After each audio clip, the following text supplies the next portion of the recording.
Hi, first grade.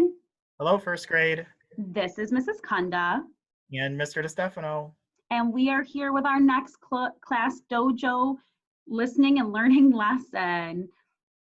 Today, we're going to hop into the African savanna, so it should be very exciting. And as always, we miss you so much. And just in this unit, again, I want to remind you that we're working on nonfiction. Remember that if we read a fiction story, it's not real. Today we're reading a nonfiction, so non means not, so it's not real, which means it's real. So it's not fake or it's real, it's nonfiction. So a nonfiction text has real information. It often, but not always, has real photographs. And in the text we're going to read with you today, it is going to have mostly real photographs. You might also see things like maps and charts and things like that in a nonfiction text. And I think we have one map to show you during this lesson. All right, but before we do anything else, we do want to stop and talk about some vocabulary that we're going to hear today. The first vocabulary word you're going to hear is right up here, and this word is predators. So predators are animals that hunt and eat other animals. So for example, lions are large predators that hunt other animals living in the savanna. Okay, and our next word is prey. Prey is an animal that is hunted by other animals. So if you look at that picture, you can see the grasshoppers hiding in the grass of the savanna, so they do not become prey of the birds flying overhead. So the birds overhead are the predators that Mrs. Kunda told you about, and the grasshoppers in the grass are the prey. That's what the predators are trying to hunt and eat. All right, moving on, we're going to go down here. This word is hardy.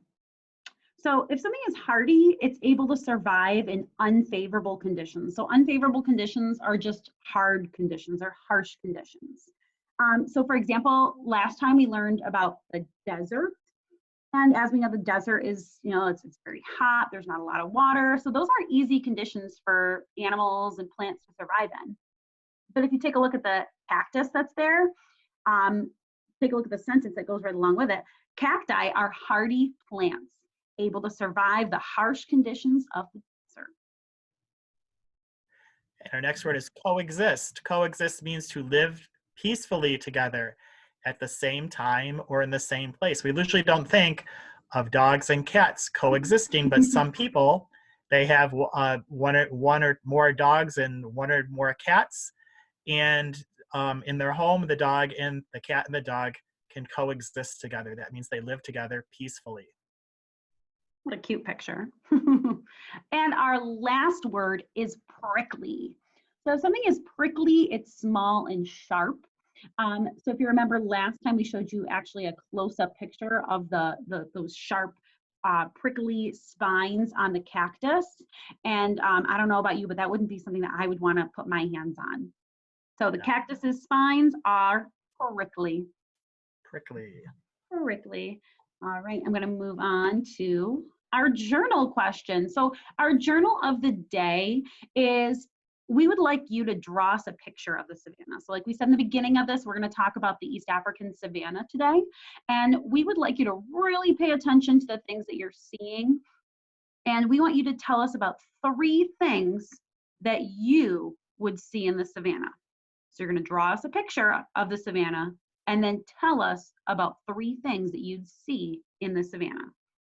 If you look in red, we actually gave you a couple sentence starters there that you're welcome to use. The first one says, one thing I would see is, and the second sentence starter is another thing. Obviously, you don't have to use the sentence starters. You can certainly be creative and use your own, but those are available options. So as you're listening to us and looking at the photos, you'll get some ideas of what you could draw and write about. All right. So today we're going to be going to East Africa and we're going to visit the savanna. So if you take a look in yellow, this is where the East African savanna would be. So this is East Africa, and this is right here in the yellow. It's not, I know it's a little bit blurry, it's not perfect, but this is where you would find the East African savanna.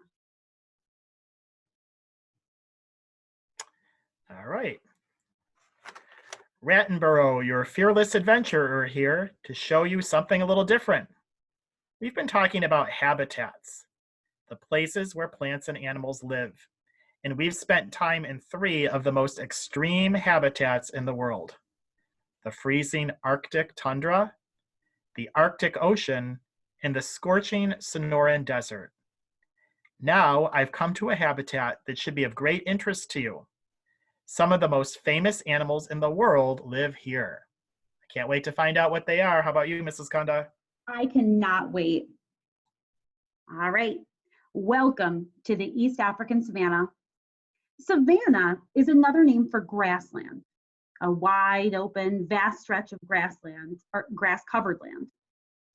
You know, you're in a grassland when there's a lot of grass around you, but not many trees or bushes. The East African savanna has very warm weather all year round. However, it only has 2 seasons, the rainy summer and the dry winter. The plants and animals that live here have had to adapt to these 2 very different kinds of weather in the summer and the winter. Luckily, I brought my umbrella in case it starts to pour. That's interesting. They're talking about the animals adapting to their environment again. That's what we've learned about all the habitats we've studied so far, that all the animals adapt to where they live. I can't wait to find out more ways that these animals are adapting. Yeah, so boys and girls, do you remember what is another name for savanna? So if you say grassland, you're right. And if you look at this picture that we're looking at right now, you see lots of grass. There's grass all over the land, so we have grassland. Okay, and good thing to remember for your picture. Yes, I'm sorry, Mrs. Kanda. How many seasons are there in the savanna? Do they have 4 seasons like we do here in Syracuse? No, it doesn't sound like they do. Yeah, the text said there's only 2 seasons, a rainy summer and a dry winter. Yet again, another good fact to help you with your pictures, because I wouldn't see snow.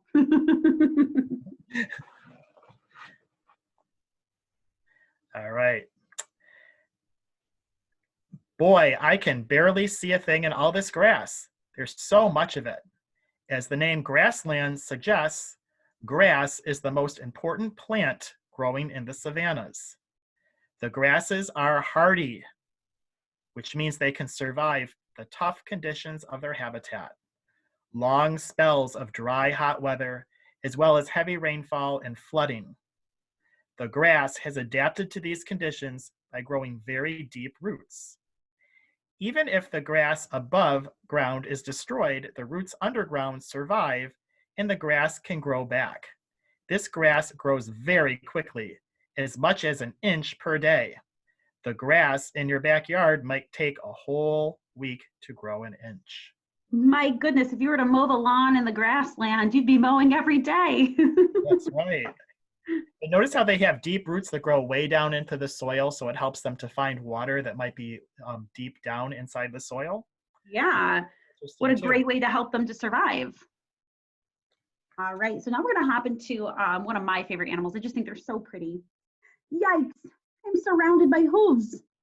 That's because grass is food for many of the larger animals, like elephants, zebras, gazelles, and antelope. They chew on the grass all day long.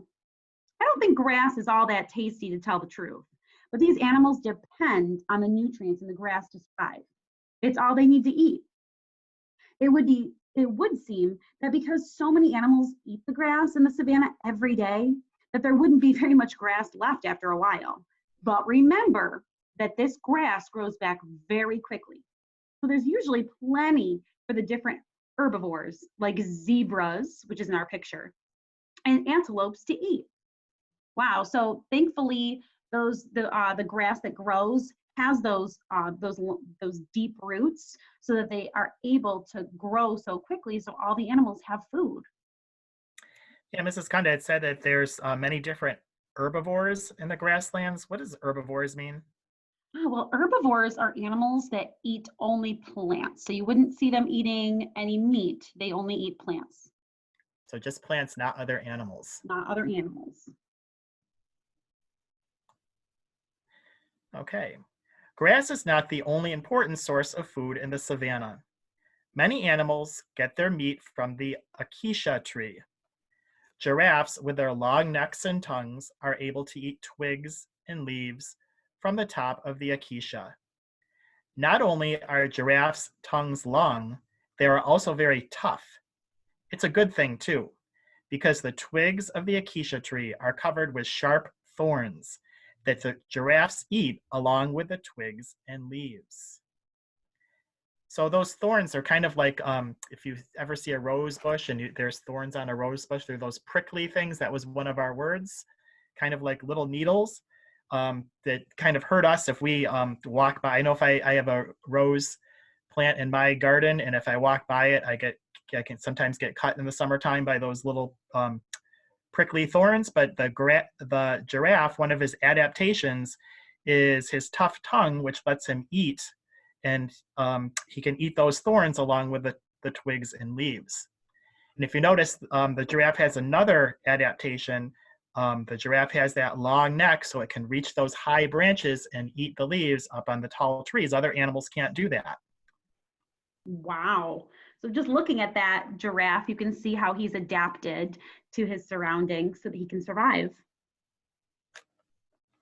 All right, next are elephants. Elephants eat grass and they like acacias too. They rest in the acacia shade and eat the acacia leaves, branches, and seeds. They even like to strip the bark off and chew on it. Wow, so the elephants really like the acacia tree. It sounds like the acacia tree is a pretty important plant in the savanna. That might be something you might want to include in your picture in your journal entry. Exactly. Hey, Mr. Stefano, do you know what kind of animal the elephants are? Are they carnivores, herbivores, or omnivores? Well, it said in the text that they eat grass, so I would imagine that it must be grass as a plant, so I'd imagine they must be herbivores. They're herbivores, my goodness. I think this acacia tree might be great to climb and get a better look at the savanna. But don't forget that it's covered in prickly thorns. Ouch! Acacias have adapted well to their habitat.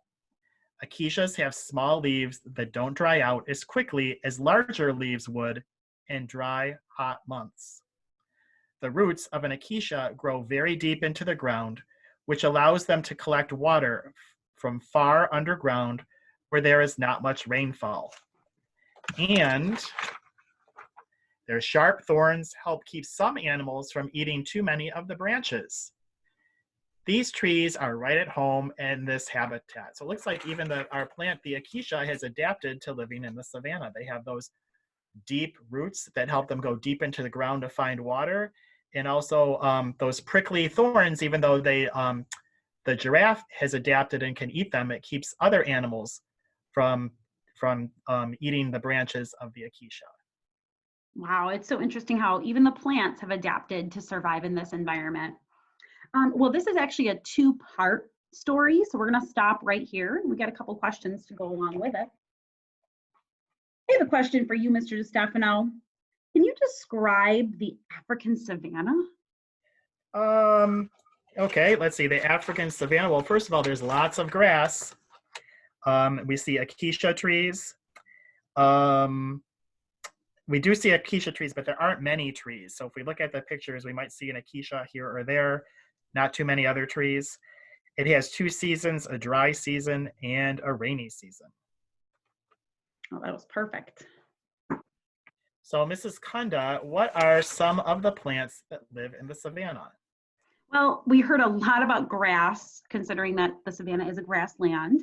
And it sounds like that acacia tree is really important, so I would say the acacia tree as well. Okay, so both the grasses of the savanna and the acacia tree have deep root systems. How do these deep roots help these plants survive in the savannas? Well, during the hot and dry summer season, when there's very little rain, the roots of these plants can reach far underground where the soil is wetter and dries out less quickly, which is perfect because so many animals depend on the grass.